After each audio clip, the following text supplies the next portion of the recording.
Hello and welcome back to another episode of Tube Talk. You're welcome back today by your hosts Sophie Bosma and Albert Bosma. Somebody get a bucket of water and put me out. I will. Because I'm on fire. He is on fire. Tip of the week, won again. We've won 3 from 4 and the one that we didn't win came second. That's right. And I need to point out that tip of the week last week was Sea King. We said Sea King with, we said Just Got Home is the Quinella horse to take it with. Sea King was scratched, so Just Got Home became the pick, and he won and paid $7.80. And Dad got the Quinella, I remember, because on Saturday morning we were allowed to go out for brunch because he got the Quinella. That could be correct.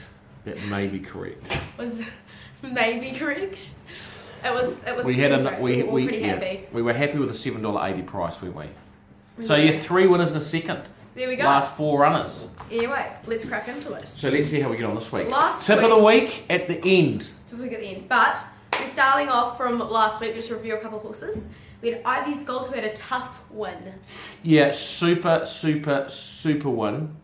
Excellent ride by Matt Cameron. She was meant to run last week at Rotorua, but they canned the races there because it's too wet.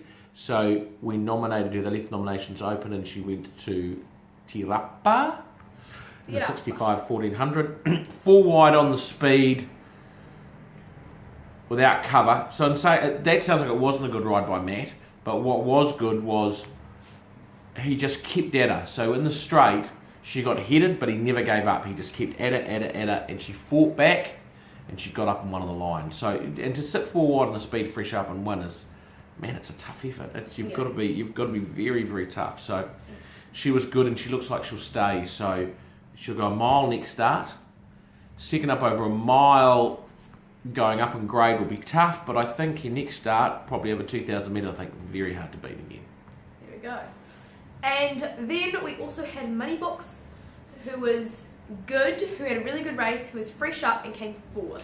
Yeah, so her first start for a long time, Moneybox, and she had a wide draw, went forward, fought hard, only lost 3rd on the line, like dip of the head, and was 4th. She just got a little bit tired for fitness, and it was paying about $7 a place, I think. So it was really good, and so she'll go forward now to a rating 65 1400, similar race to Ivy's Gold one at Tirapa next Saturday the 16th. So she was good. And then even more important, the tip of the week is how many emails you're going to get. I'm calling 2. You're going 2? We've just had 1, yeah. Well, I'll go 3. Okay then. Right. Let's move. What are we going to put on there? Oh, hot chocolate? You get a hot chocolate, what do I get? Coffee? There you go. Done deal. This week on Thursday at Wanganui we have got Frazzle Fresh Up. Yes, and I Frazzle Fresh Up, and I think she'll be a good chance. She's a talented filly. She ran second on debut at Trentham as a 2-year-old last winter. She then went to a stakes race and covered a lot of ground and ran 7th. So she's fresh up since then. She's trialled. She was going to run at Rotorua last week, but they canned the races. So she's going to Wanganui because it's a pearl race. So it's worth $12,000 and there's a $10,000 bonus if she wins. So that's why we're heading there. She's drawn well, middle of the field on probably be a slow to heavy track. And I think she will run well. Jonathan Park's on board. Nice each way chance. Can win. Awesome. In a strong field.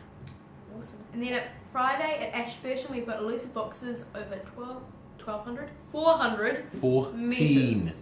14. What is wrong with my words? Okay, let's just redo that. On Friday at Ashburton we've got elusive boxes over 1,400 metres. Yeah, interesting runner. We've sent her down south for 3 runs, which will determine her future. She's been very, very unlucky. 4 starts ago she lost her rider when improving to the race. 3 starts ago she got blocked and couldn't get out. Last start she drew wide, went back to last and stormed home for 4th. She's drawn wide again, barrier 17, which makes things tough. She might have to go back again, but she's going well.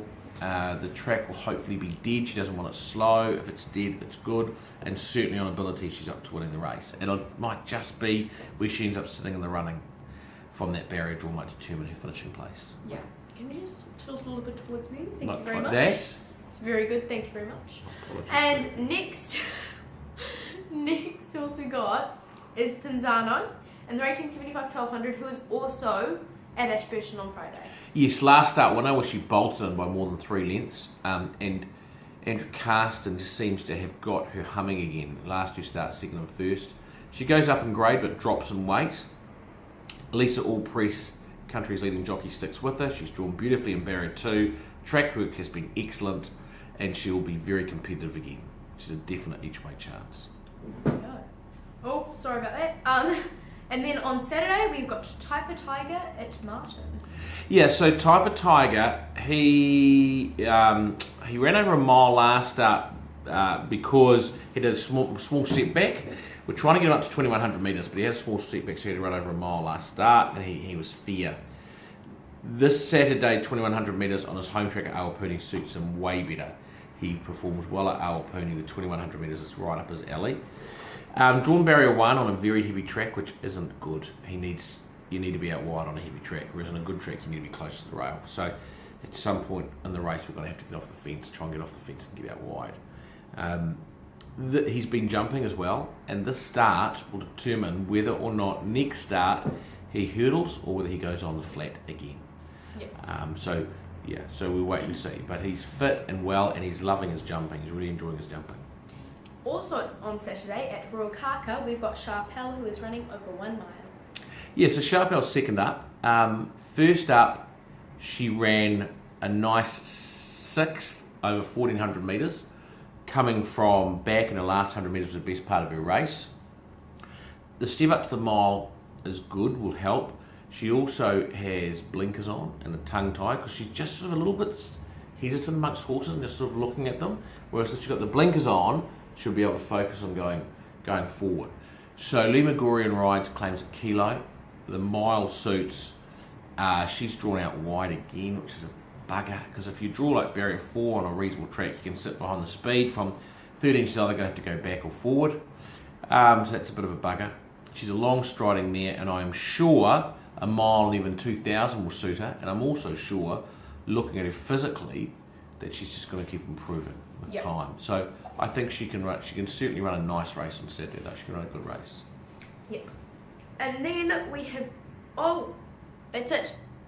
Well, that's it for the runners this week, but that's not it. But tip of the week. Tip of the week. Sorry, very did important. Did I ruin your role? Sorry. No. Okay. No. But may I please request, as usual, a drum roll for tip of the week. Tip of the week is Passivity Yes. at Whangarei, who is number 1, race 1. Yeah, so we don't have to wait long on Saturday to watch it go round. So the first race, Passivity, he's a maidener, but he's drawn barrier 4. Nigel Tiley trains. He's very quick. He's actually a half brother to Rude Awakening, and he's had. So I don't think he'll suit wet tracks. He ran 4th on a heavy track last start. He's going to get back to a dead track this week, which will suit him. The barrier will suit him. It tends to be a leader's track, a Whangarei, Ruakaka, and I think he'll be in front. I think he likes to dig out of the tracks because we looked at him as a yearling and nice body, but he's not the best of legs, and so because of that, they tend to like a bit of jar out of it. And I think a dead track will be perfect for him, and I think we can see him winning. Not sure what he'll pay. If he was paying $3, I'd be over the moon. Even if he was paying $2.80, I'd be pretty happy. Anything over $2.50 is worthwhile. So he is the bet of the week, Passivity. And if he gets up, we'll be 4 from 5 with 1 second. Yes. Well, we have a 75% success rate, so I think we're pretty trustworthy. And sorry if I said Passivity wrong. It's just I've got a very wax spelling on what I've written down here. So No, that's good. I was like, Passivity? And next week we'll be back for Tube Talk. We shall be.